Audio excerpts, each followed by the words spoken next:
Good morning, everyone. I'm Heba Farouk from the Cardiology Department at University. It's my pleasure today to talk about the transthoracic echocardiography, what we basically need to know and to report. These are the contents of my presentation. My objectives are knowing the structures to be assessed in the standard echocardiography, to give you a hint on the basic transthoracic echocardiographic views. Lupi, our new friend, who is expert in the echocardiography, will give you some tips for the assessment of the various cardiovascular structures. And finally, what should be included in the report of a standard transthoracic echo. There are many advantages of echocardiography: being widely available, safe procedure, it's highly cost-effective, it enables a rapid analysis and interpretation, there are no contraindications, and you don't have to transfer your patient from one department to another or from the hospital to another. On the other side, it's highly operator dependent, may not easily performed in the acute emergency settings. Some patients have poor acoustic windows and the problem of the intervendor variability when you are measuring and using the speckle tracking.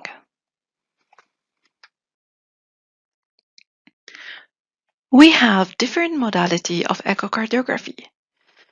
The two-dimensional echocardiography, the M mode, the Doppler, pulsed, continuous, and color Doppler, the tissue Doppler imaging, speckle tracking, the transesophageal echo, the 3D echocardiography, the use of contrast agents, and recently introduced is the role of the machine learning and artificial intelligence in the performance and interpretation of the echocardiographic studies. In our daily practice, there are different types of echocardiographic studies. These include the standard echocardiography, the point-of-care cardiac ultrasound, the emergency echocardiography, and ultrasound-assisted physical examination. My talk today will focus only on the standard echocardiography.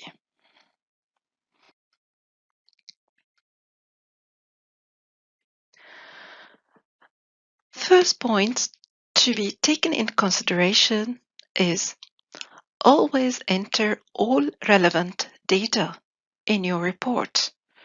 So we all enter the patient name, first name, last name, date of birth, age, gender, but many forget to enter the weight and height of the patients. These are very important parameters to be entered before starting your echocardiographic study. You have to enter the weight and height so that the machine can give you the body surface area. The use of body surface area is currently highly recommended for the assessment of left ventricular mass, assessment left atrial volume, and of course, assessment of the aortic valve area. So start from today to include and enter these parameters in your report. Also, write always the blood pressure and heart rate in your report. This is very important because some lesions may vary according to the blood pressure and the heart rate. For example, the severity of mitral regurgitation, which could be severe and significant in a setting of blood pressure of 200 over 100, but mild or only moderate when the patient blood pressure is only 120 over 80. Similar, also the heart rate. so always include the heart rate and blood pressure in your report. If you are going to use the speckle tracking, please mention the type of the machine used. Always enter the indication for the study. This is very important. In the standard echocardiography, you have to assess every single cardiac structure and function. Also, you have to assess the large vessels. This includes the aorta, ascending, aortic arch, and descending aorta. And you have also to comment on the main pulmonary artery. Even in some patients, it's always possible to see the right and left pulmonary arteries. And you have also to comment on the inferior vena cava, diameter, and collapsibility. This will help you a lot in patients who are admitted to the emergency department or the intensive care unit, where you are able to judge the volume status in these patients.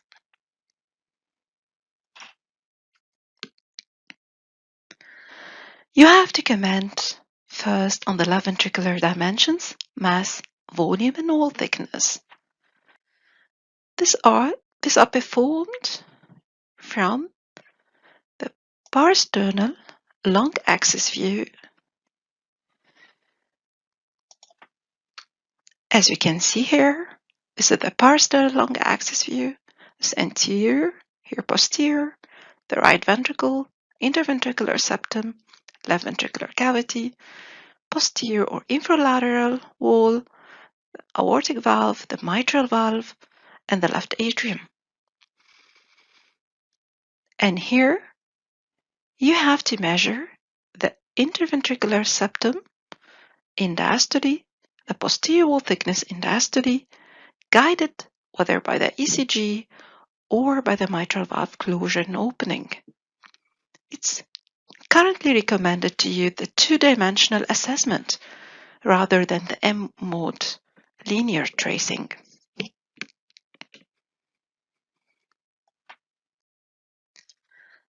This is the most commonly used equation to measure the left ventricular mass. Then the machine will provide the indexation to the body surface area if you have already entered the body weight and height before starting the study. Another important parameter to judge the left ventricular mass and hypertrophy is to calculate the relative wall thickness. This is defined as the double of the posterior wall thickness divided by the left ventricular and diastolic dimension. Based on the value of the left ventricular mass index and the relative wall thickness, you will be able to categorize your patients into four groups. Those with relative wall thickness of less than 0.42 and either an increased mass, those having eccentric left ventricular hypertrophy, as in case of left ventricular volume overload, severe mitral regurgitation, or severe aortic regurgitation, or those with normal left ventricular mass, which is seen in normal population. In contrast, patients with increased relative wall thickness and either normal left ventricular mass index having a concentric remodeling or with an increased left ventricular mass index, as well as in patients with severe aortic stenosis and having concentric LVH. This categorization is very helpful in the risk stratification of your patient and has an important prognostic value. So to get the left ventricular volume, you have to trace manually the endocardial border of the left ventricle in the apical 4-chamber view and apical 2-chamber views. Accordingly, the first part in our report will include the basic information, including again the body weight and height and body surface area, blood pressure and pulse, and to comment on the left ventricular wall thickness, volume, mass, and dimensions. You may say, This is a concentric remodeling. This is a concentric hypertrophy, eccentric hypertrophy of the left ventricle based on the measurements we have mentioned. The second point to be judged is the left ventricular systolic function. It is an essential parameter in all transthoracic echocardiographic studies, regardless of the indication. Even if one of your colleagues comes to you and tell you, please, I need an echo in order to judge the pericardial effusion in this patient, you have also to check the ejection fraction in this patient and to report it and document it in the report. This is very important. It will help you to differentiate between patients with systolic versus those with diastolic heart failure. You may use several parameters, including the fractional shortening, using the linear 2D rather than M-mode measurements. You may use also the MAPC, and in the literature it was reported that MAPC less than 7 mm is usually associated with an ejection fraction less than 30% in normal and dilated heart, but not in patients with hypertrophic cardiomyopathy. You, of course, have to measure the ejection fraction. The best way to assess the ejection fraction is the 3D echo, but still we can use the disk summation method or modified Simpson technique in order to detect it very accurately. You can also use the global longitudinal strain, but take care of the inter-vendor variability. One of the important calculations that I'd like you to start to train and to learn is to assess the stroke volume. Start with normal person, with your colleagues, with a nurse, with a friend, with control in a study, because when you are trained, you will learn how to do it perfectly. And the stroke volume assessment is currently very important in order to assess the regurgitant fraction and regurgitant volume in patients with regurgitant lesions, also for assessment of the aortic valve area using the continuity equation. So try in every patient to assess the stroke volume, starting at first to learn it carefully in normal people and then in patients with cardiovascular disease. From the stroke volume, you will be able to assess the cardiac output and cardiac index. And these parameters are very important while assessing patients with valvular aortic stenosis. Your friend Lupi wants to tell you a nice tip in this regard. What about if one of your colleagues tells you, I need urgently to judge this systolic function in this patient, and you are not expert in echocardiography? Lupi has an idea, which is try to measure in this patient the E-point septal separation. The best way to measure it is using the M-mode. It should be easy, and it can be obtained in the majority of cases, even in patients with poor acoustic windows.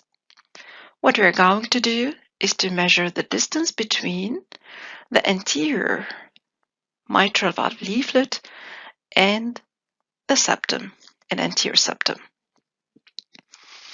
If the distance between them is less than 0.6 centimeter, then you have a normal ejection fraction.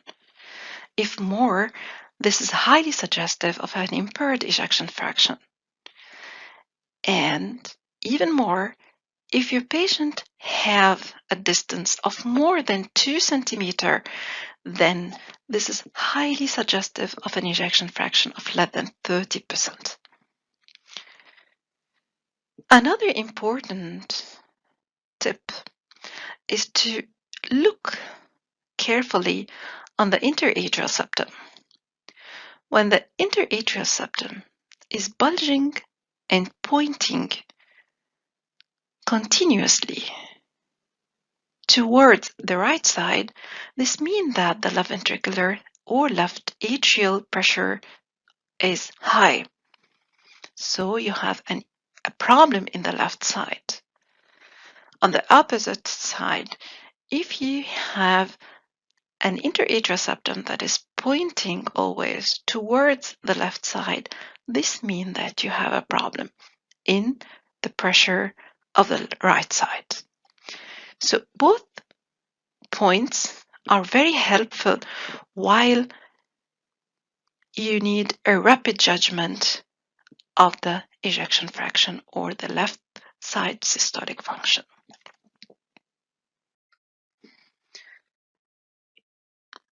So in our report, the basic information as we have mentioned before, assessment of wall thickness, volume, mass and dimensions, and then you should report the left ventricular systolic function, whether it is normal, impaired, mild, moderate, or severe, or hyperdynamic, and write always the ejection fraction as measured by Simpson method. The third point, regional wall motion abnormalities. You may use the 16 or 17 segment models in order to assess the regional wall motion abnormality. I do prefer the 16 segment model. This reflects the LAD, circumflex, and RCA territories.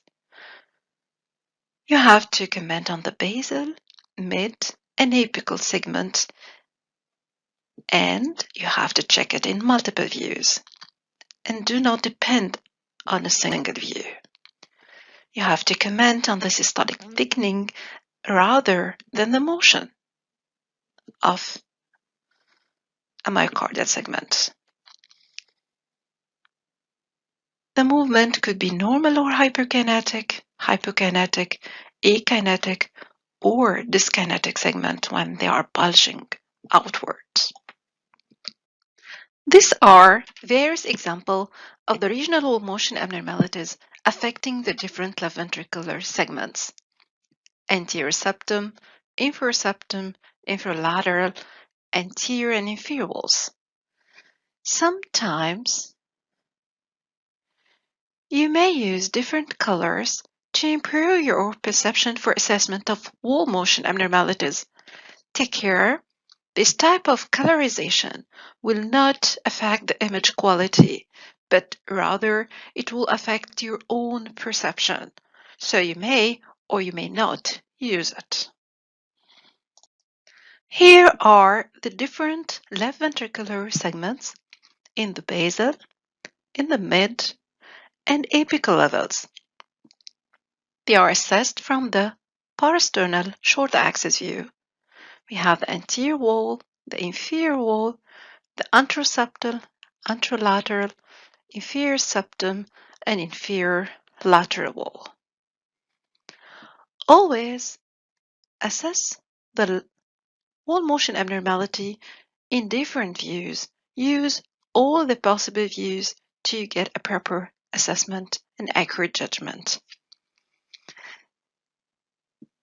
Take care always to have a look on the thickening rather than a movement, because even a hypokinetic or an akinetic segment may appear moving secondary to the movement of neighboring structures. The M mode also may help you in better assessment of the wall motion abnormality.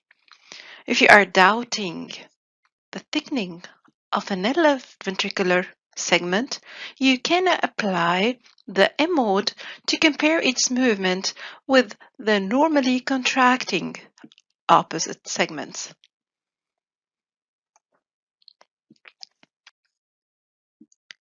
The presence of wall motion abnormalities does not mean always an obstructive coronary artery disease. It could be also detected in patients with myocarditis, sarcoidosis, dilated cardiomyopathy, and stress-induced cardiomyopathy. An abnormal septal wall motion abnormality secondary to bundle branch block or postoperatively should not be mistaken as a regional wall motion abnormality. And finally, additional use of speckle tracking and tissue Doppler imaging could help you in the proper assessment of the regional wall motion abnormality. Sometimes, when assessing the thickening of the myocardium, a left ventricular segment may look thickened, but does not thicken during systole. This is especially of value in the apical segments of the left ventricle. If you look carefully in another view, here for example, the apical 4-chamber view and apical 5-chamber view, you can detect easily that such thickening is only a left ventricular thrombus rather than a normally contracting endocardium. So, report basic information: thickness, volume, mass and dimension of the left ventricle, ejection fraction and systolic function, and then you will describe if there is regional wall motion abnormality, or you just say there is no regional wall motion abnormality detected at rest. The fourth and fifth parameters to be assessed during the standard echocardiography are the left ventricular diastolic function and left atrial volumes. I have put them together because they are highly related to each other. And when to suspect an LV diastolic dysfunction, especially important patient presenting with clinical manifestations of heart failure with elevated PNP levels, an increased left ventricular mass index with normal ejection fraction and normal LV volumes and dilated left atrial volumes. You may use also the reduced global longitudinal strain, and in this context, and here you have to suggest and to diagnose a diastolic heart failure. Assessment of the left ventricular diastolic function is not an easy task, especially in patients with normal ejection fraction. But you should always try to rely on a comprehensive approach rather than using a single parameter. In 2016, a new recommendation was published and provided an algorithm based on the assessment of several factors. These are the 4 essential parameters: the tissue Doppler, transmitral velocity, left atrial volume index, and the tricuspid regurgitation velocity. Note here the importance of entering the body and body weight and height before starting your study, because if not included, you will not be able to comment on the left atrial volume index and subsequently on the left ventricular diastolic function. So nowadays, it's no more accepted to mention in your report impaired left ventricular diastolic dysfunction due to the presence of a reversed E ratio. This is especially unaccepted in an otherwise normal person with no underlying cardiovascular disorders. In cases with vague or equivocal parameters, you have to rely and use other parameters, including the E-wave deceleration time, the pulmonary venous flow, and the interventricular isovolumic relaxation time. You also can rely on the presence of right ventricular affection and dysfunction. Loopy had another tip for you in this regard. Look always carefully on the transmitral flow velocities. Here, the E wave and the A wave. If you find a third wave, which is the L wave, then the likelihood of having a left ventricular diastolic dysfunction in these patients is very high. You have to suspect a special form of cardiomyopathy if the patient have an E ratio of more than 2, a reduced A wave velocity, and E to E prime ratio more than 15. This type of cardiomyopathy include the amyloidosis, which have a characteristic strain rate pattern, Fabry disease, and sarcoidosis. The left atrium has many functions, has a contractile, has a reservoir, and a conduit functions. You can measure the left atrium using the linear method, but this is inaccurate method, and the volumetric measurements, which are accurate, diagnostic, and has an important prognostic factor. You have always to make an indexation to the body surface area. Accordingly, you have to enter the weight and height before starting the study. It should be performed in every patient, otherwise you are not able to assess the left ventricular diastolic function. So, in our report, you are going to start with the basic information, judgment of the thickness, mass, dimensions, and volume of the left ventricle, the left ventricular systolic function, comment on the regional wall motion abnormality in detail. You have to mention whether the left ventricular diastolic function are normal or abnormal. You also have to comment on the left ventricular diastolic pressure based on the E prime ratio. You have to write always your left atrial dimensions and volume, and please index to the body surface area.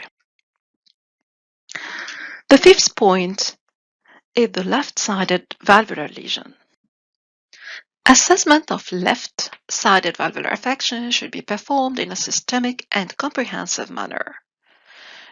You should describe the anatomy and severity of the lesion and carefully reporting them according to the guidelines.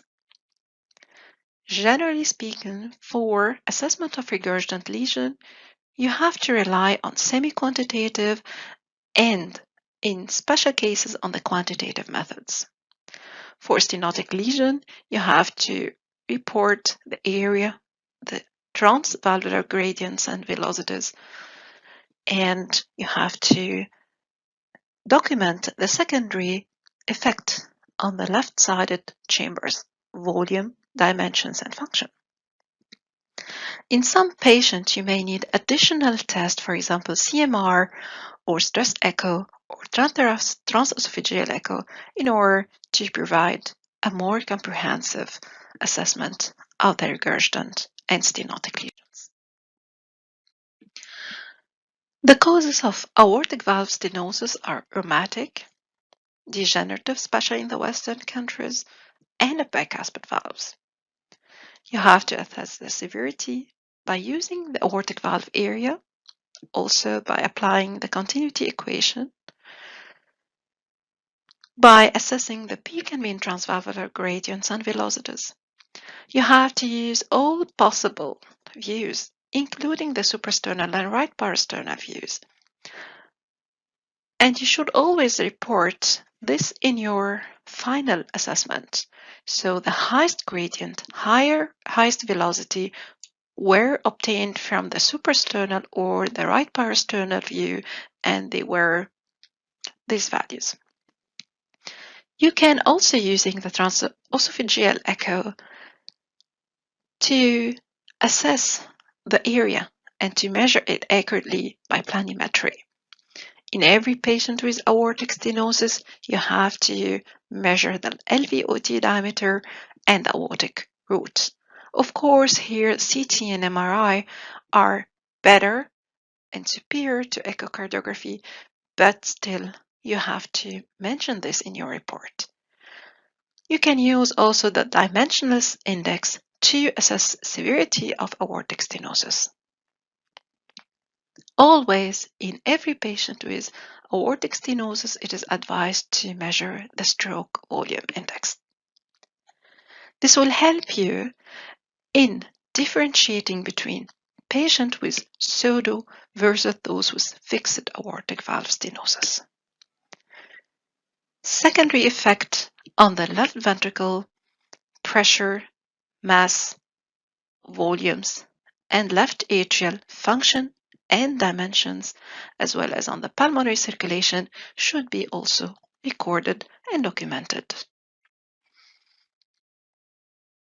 Some example for aortic valve stenosis. Here you have to comment on the number of gasps. Here is tri-leaflet aortic valve that opens nicely. Here is a bicuspid aortic valve. You have always to zoom and look very carefully, because sometimes the 2D will give you the clue for the severity of aortic stenosis. Here, for example, a heavily calcified aortic valve. It appears as if it is not moving and not opening. Then, based on these views and 2D, you can suspect that you have a high velocity and a high pressure gradient across the aortic valve, and accordingly significant aortic stenosis. And in this case, you have to look for the higher and highest gradient in every possible view, including the suprasternal and the right parasternal view. This is the suprasternal view. Here is the aortic valve. This is the ascending aorta, arch and descending aorta. And again, you can apply the continuous wave Doppler here to assess the severity, the gradient, and velocity across the aortic valve. Loopy has another tip for you here, and he'd like to tell you that you can perform a ratio between the acceleration time and ejection time in patients with aortic stenosis. And if the ratio is more than 0.35, then there is a high likelihood and possibility of a significant aortic valve stenosis. About valvular aortic regurgitation, again, the causes are bicuspid, degenerative, rheumatic, but very important, especially in older population, the aortic root dilatation, and of course, infective endocarditis. You have to assess very carefully the aortic root in every patient with aortic valve regurgitation.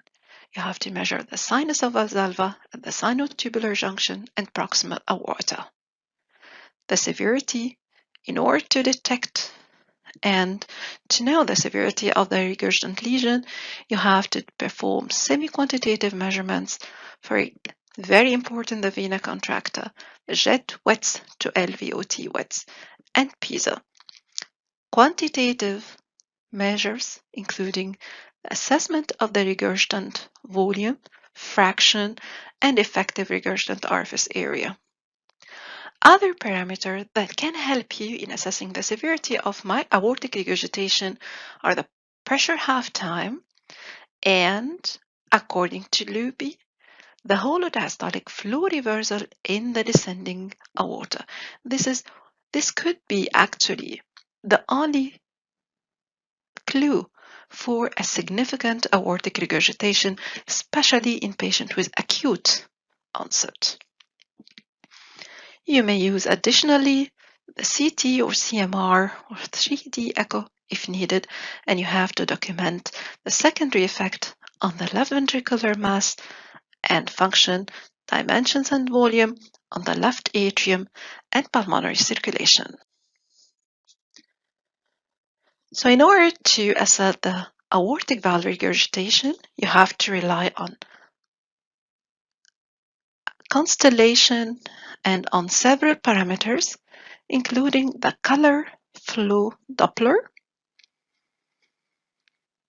Very important to mention the vena contracta and to measure it. You have to use pulsed wave Doppler parameters, including the flow reversal in the proximal descending aorta and the continuous wave Doppler to check the density and pressure half-time. You have to assess the left ventricular size, dimensions, and volume, and left atrial size. And of course, you have to look very carefully by 2D on the leaflet, whether they are flail or there are failure of coaptation. This will help you in detecting or in initial suspicion of a significant aortic regurgitation. So here, for example, you have to measure the aortic regurgitant widths to the LVOT widths. You can also use the M mode in order to help you for better assessment. You can see by 2D very obviously the failure of coaptation of the leaflets, and accordingly you have to suspect a significant degree of aortic valve regurgitation. And here also the holodiastolic flow reversal in the descending thoracic aorta, which is a very good marker and parameter for assessing the severity of aortic regurgitation. Also, the density and pressure half-time using the continuous wave Doppler can help you. So in your report, in order to make a full report on the aortic valve disease, you have to check the number of the cusp, whether it is unicuspid, bicuspid, or tricuspid, the thickening, the mobility of the leaflet, the presence of calcification, whether they are localized, few, or extensive calcification. You have to mention the pathological finding detected by 2D, as for example, prolapse, perforation, and masses. You have to look carefully on the aortic wall, aortic root, and NVOT diameter should be included in your report, measuring the peak and mean gradients, and you have to write from which view you have got the highest gradients, the peak and mean velocities, the aortic valve area by the continuity equation, and by TTE could be obtained by planimetry, the dimensionless index, stroke volume index, and you can, in patient with aortic regurg, you have to add the pressure half-time, the vena contracta, and you have to assess the holodiastolic flow reversal in the descending thoracic aorta. Regarding the mitral valve disease, we have the mitral valve stenosis, and as we all know, the most important cause for mitral stenosis is still, unfortunately, the rheumatic heart disease, but again, in elderly population, we can see still patients with degenerative calcific mitral valve stenosis. The severity of the lesion should be assessed by planimetry and assessment of the mitral valve area. Sometimes this is very difficult due to the extensive calcification. You are not able to assess the area and make a proper planimetry. You may use also the pressure half-time and get your gradients across the mitral valve. A mean gradient of more than 10 mm mercury usually indicate a severe mitral valve stenosis. You should consider whether this valve is suitable or amenable for percutaneous intervention, or better to be referred to a surgical intervention using several scoring systems, including, of course, the most important is the Wilkins score, but also COMI and revised score are available. We have to assess the left atrial dimension, function, and possible intra-atrial masses, and the right-sided function dimension, and of course the pulmonary artery systolic pressure. Here is of course the parasternal long axis view. This is the aortic valve. This is the heavily calcified anterior mitral leaflet with still doming of the anterior leaflet, restricted motion, thickened subvalvular apparatus, hugely dilated left atrium, and as you can see here and there also, there are intra-atrial thrombi or huge thrombus Also here, spontaneous echocontrast, the severe immobility and fixed posterior mitral valve leaflet, the thickening of the subvalvular apparatus, the normal LV volume and function. About mitral valve regurgitation, it is one of the most difficult to be assessed, actually. It's not very easy. But here I'd like to mention a few points. You have always to check the blood pressure and the heart rate and document this in your report before assessing the mitral valve regurgitation severity. Also, we have to comment on Carpentier classification. This is very, very useful classification for the surgeon or for the referring physician to know whether this valve is amenable to repair or should be replaced and will have bad surgical outcome if only repaired. You have to mention whether this is a primary or secondary mitral regurgitation, because as we know that not only the pathology in the mitral valve itself and leaflet can lead to problem and our mitral regurgitation, but also problem in the left ventricular shape and function and subvalvular apparatus may lead also to a development of mitral valve regurgitation.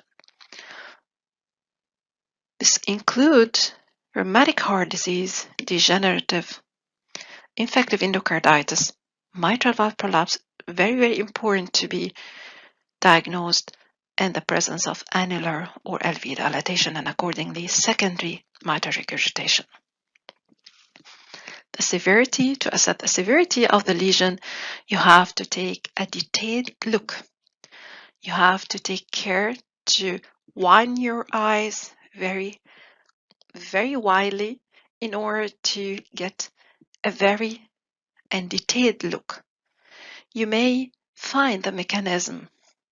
It is prolapsing, whether there is tethering of the leaflets, and whether it leads to impairment in the left ventricular function and left atrial functions as well.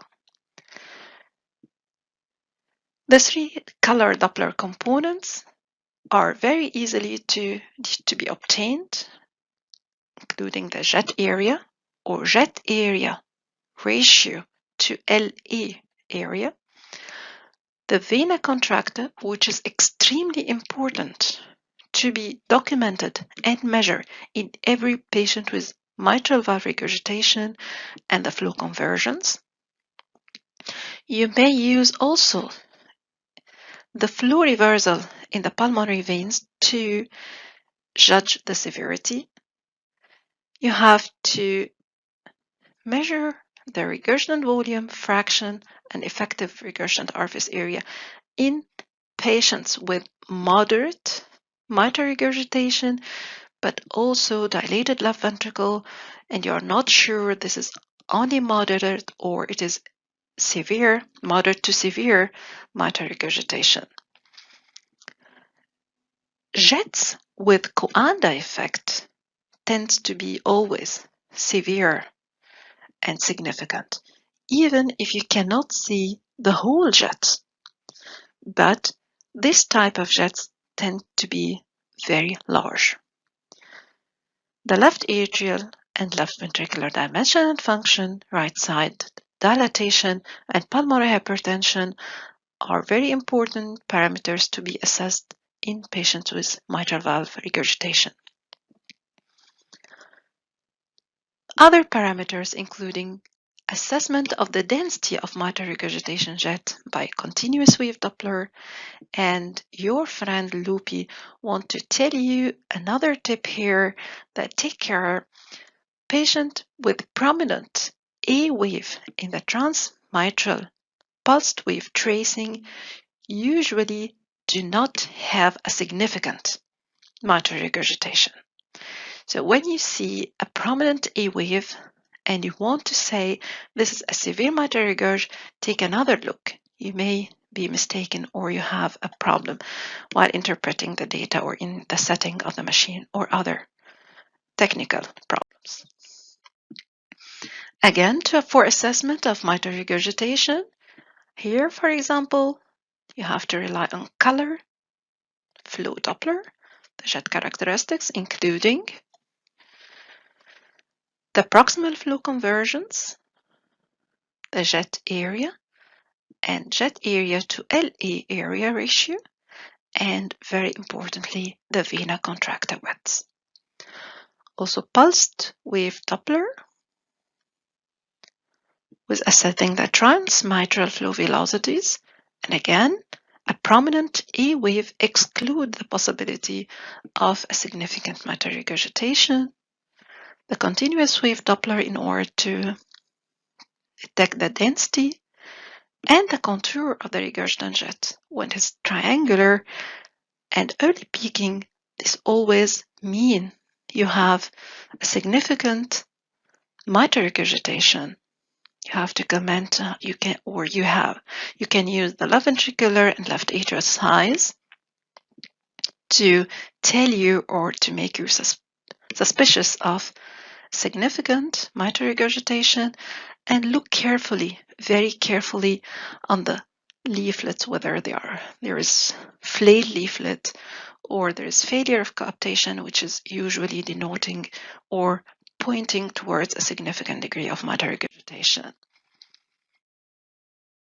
So always have a close look here, for example, the anterior mitral leaflet, posterior mitral leaflet, left ventricular cavity, and here, as you can see, there is failure of proper coaptation during systole, which make you highly suspecting a significant degree of mitral regurgitation.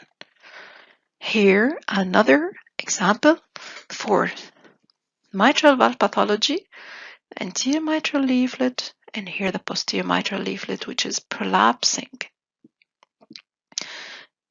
into the left atrium, and again, there's failure of proper coaptation.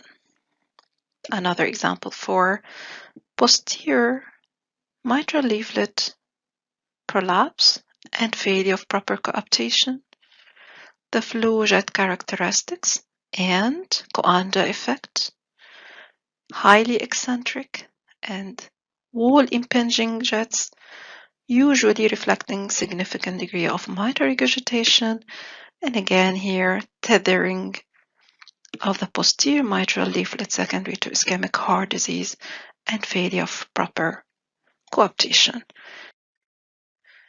In your report, you have to comment on the thickening of the leaflets, the anterior and posterior leaflets, the motion, Carpentier classification, whether type 1, 2, or 3, comment on the calcification, whether they are localized, few, or extensive, pathological findings including prolapse, perforation, tethering, ruptured chordae, coaptation, and masses.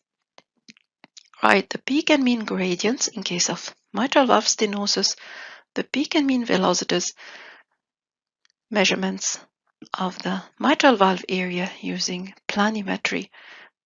Sometimes the continuity equation can be used, but this is not used in our daily practice. The mitral regurgitation severity etiology, the semi-quantitative and quantitative, very important, the vena contracta widths to be assessed, and the hemodynamic secondary effect on the left atrium, the left ventricle, and the pulmonary circuit. Then you start commenting on the right-sided dimensions and functions. Assessment of the right ventricle and right atrium is somehow difficult. Still, it is an integral part of a standard transthoracic echocardiographic report. The best view to be used to assess the right ventricle and right atrium is the focused apical four-chamber view, from which you will obtain the right ventricular basal, mid, apical, and longitudinal dimensions.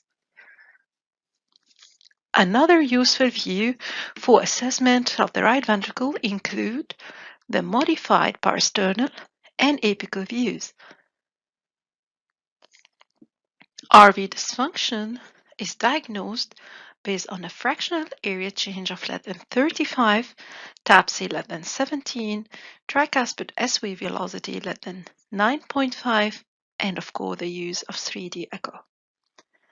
To assess the right ventricular wall thickness, you have to use the subcoastal view, and to assess the right atrial size, you have to measure the right atrial volume by planimetry. Loopy, and another tip for you, normally the ratio between the right atrium and the left atrium should be 0.75 to 1.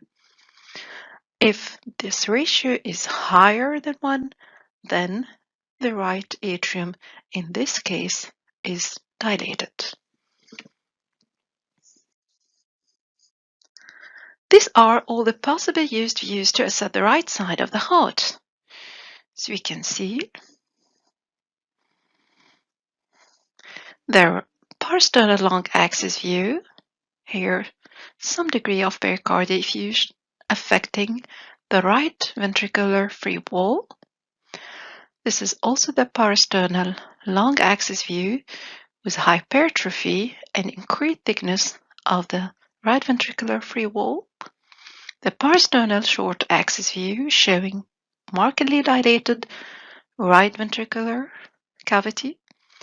The apical four-chamber view, left atrium, left ventricle, interventricular septum, interatrial septum, right atrium, and right ventricle. A parasternal long axis right ventricular inflow view with the tricuspid valve leaflets, the RV inflow and right atrium, the subcoastal view, RVOT. The inferior vena cava is an important part to be assessed while assessing the right side of the heart. The modified apical views, the parasternal short axis RVOT view, with RVOT assessment, the main pulmonary artery. And again, you can use the contrast agents in order to detect some congenital heart disease and defect, TAPSE, and tissue Doppler imaging for assessment of the S-wave velocity.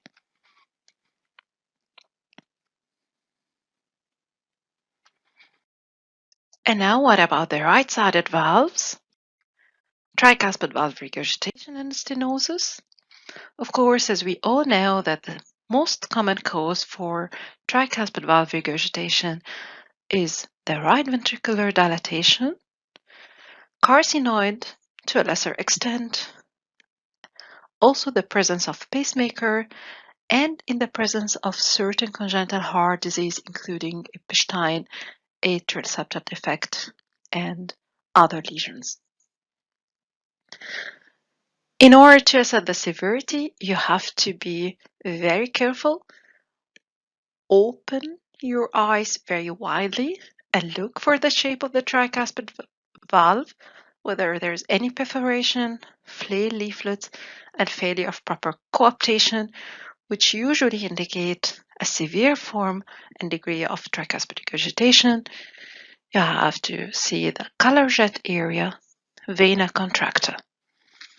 The other methods are usually not well studied and are not usually used in our daily practice to assess the severity of tricuspid valve regurgitation. An increased transtricuspid E-wave velocity usually indicates a severe tricuspid regurgitation. And a flow reversal in the hepatic veins also can give you a hint on the severity of the tricuspid regurgitation. A dense and triangular shaped continuous wave Doppler of the tricuspid regurgitation with early peaking usually also points toward a significant degree of regurgitation. Of course, this 3D echo will help you much in assessing the severity and the cause of tricuspid regurgitation, and again, we have to comment on the hemodynamic impact and secondary effect on the right ventricle and right atrium. Here are some examples of an abnormal tricuspid valve. You have to look carefully. Here, for example, you will see mass related to the septal leaflet of the tricuspid valve. So this is a case of tricuspid valve disease secondary to infective endocarditis. Here, as we can see, the failure of proper systolic coaptation and the hugely dilated right atrium and right ventricle usually pointing towards a significant degree of tricuspid regurgitation. Again, here in focused view, you can see very obviously that there is failure of coaptation between both leaflets in this view. Take care that the right side sometimes is very difficult to be assessed in patients with congenital heart disease. Here, for example, there is a pacemaker lead, and sometimes if you don't take care, if you don't look very carefully, you may mistake this case as a case of dilated cardiomyopathy, but this is not the case. Here is a trick. The tricuspid valve leaflets should be normally more apically directed and placed. So, if you look to both atrioventricular valves, the valve which is more apically displaced is the tricuspid valve. And as we can here see that this is the valve who is more apically displaced. So this is a case of left-sided tricuspid valve, and this was a patient with corrected transposition. So always don't forget that sometimes patients with congenital heart disease may survive for a long time and may present to your clinic for the first time while they are 30 or 20 years old.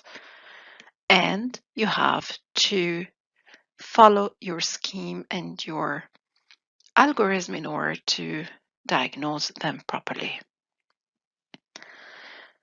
Tricuspid stenosis is relatively a rare valvular disorder. Can be due to a congenital lesion or secondary to rheumatic heart disease in association with mitral valve stenosis, or could be a complication of a previous surgery. We diagnose a tricuspid valve stenosis based on the mean transvalvular gradient. If it is more than 5 mm of mercury, then we have significant tricuspid stenosis. About the pulmonary valve regurgitation and stenosis, they are 100% or almost in the majority of cases secondary to congenital heart disease. Here, this is the parasternal short axis view at the level of great vessels. And here you can see the RV outflow, the pulmonary valve, and this is a color Doppler to show that there's systolic turbulence and diastolic flow, meaning a combined pulmonary valve disease, both stenosis and regurgitation in a patient followed tetralogy correction. The subcoastal view is very useful view for assessing the right side of the heart and also a number of congenital heart disease.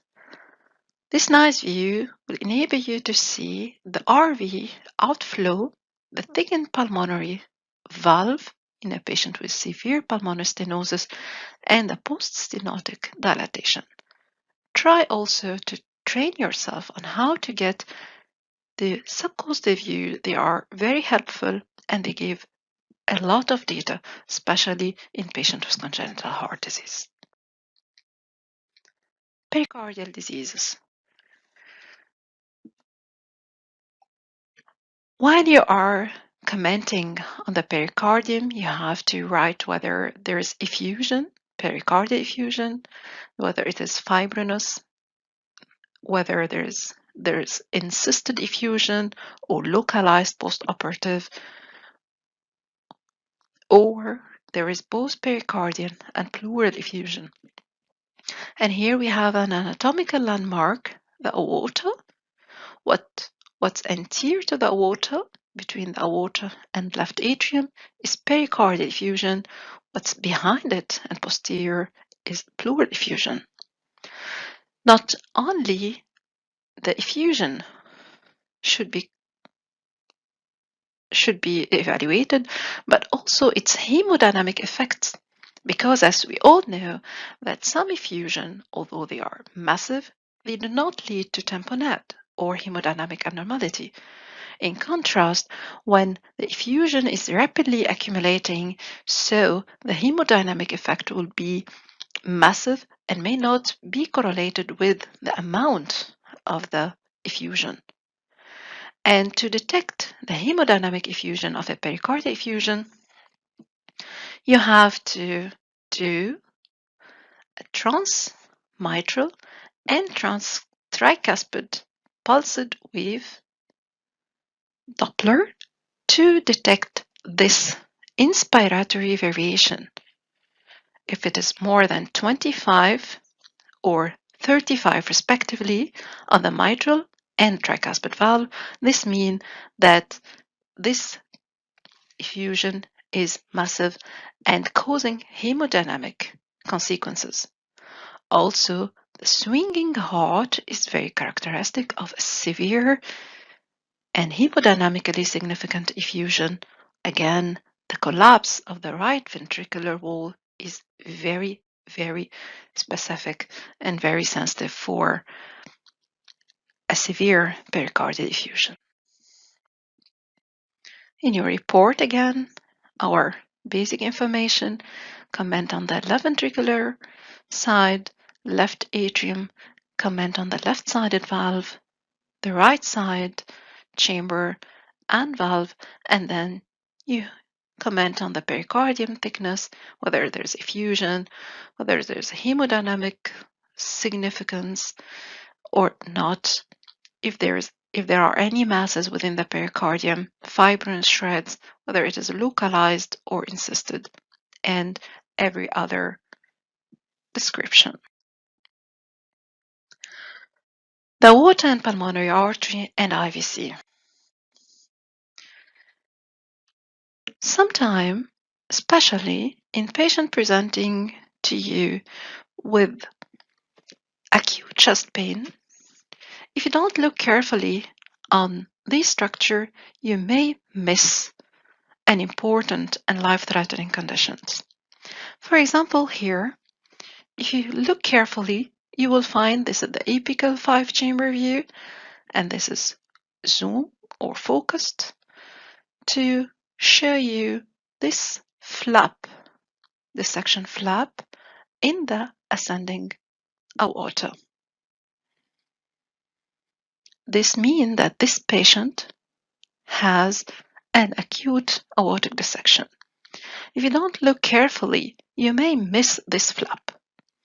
It's not always present or seen from the apical windows, but you should look in every patient, especially those with acute chest pain, for a dissecting flap.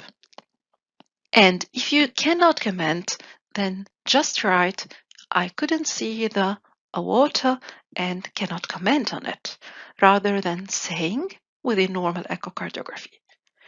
Here again, the aorta, and again you will see this flap in the descending aorta. Again, the aortic arch, and here in the flap you can see it still. So please also try to learn these views and to do it routinely in every patient, and especially in patients presenting with acute chest pain. You may save the life or you lose lives because of these findings. We have also to comment on the pulmonary artery. So we know here the main pulmonary artery and its bifurcation. Sometimes it is not easy, but always try, because again, patients with acute chest pain who are presenting to you might have some form of pulmonary embolism. Sometimes you see here a thrombus, a mass in this area, and so you will be able also to save a patient life. Even a good part of the right pulmonary artery could be seen. This is the suprasternal view. This is also the suprasternal view, but here we can see the aortic valve, ascending aorta, arch and descending aorta, and here you can see the aorta and the right pulmonary artery, and posteriorly here in the left atrium with the 4 pulmonary veins are inserting and draining into it. Data about the inferior vena cava are also very important, especially in admitted patient or in the intensive care unit. It will give you a very good note about the volume status of the patient, whether he is hypervolemic or hypovolemic, so you can use it as a follow-up technique, non-invasive procedure in order to give your patient more fluids or to reduce the fluids and so on. Even part of the superior vena cava can be also obtained and detected and evaluated using the subcoastal view, which is a very useful view in these settings. So, a final report should include all this data: the basic information, the left ventricular and left atrial information, the data about the left-sided valves, the right-side chamber and valves, the pericardium, aorta, pulmonary artery, and inferior vena cava. This way, you did a complete and a standard echocardiographic assessment. Finally, remember the aim of a standard transthoracic echo is always the benefit of the patient. So, keep learning and update your knowledge regularly. There is always changing recommendation. Follow a comprehensive dedicated algorithm for accurate diagnosis. Improve your scale on a regular basis. Use every and all possible and available views to judge each cardiovascular structure. Always document all the findings. This is very important. And please, if you find it difficult to judge a structure, write it clearly. Write, I couldn't comment on the mitral leaflet or on the aorta or on the pulmonary artery, rather than saying within normal, because saying just it is normal, this will deviate and shift the diagnosis to another disease, or even to tell the patient you have a normal heart and accordingly may lead to serious consequences. These are important readings and references that are highly recommending. Also suggested very useful websites to keep on learning and learning. And I'd like finally to thank you for your attention. Thank you.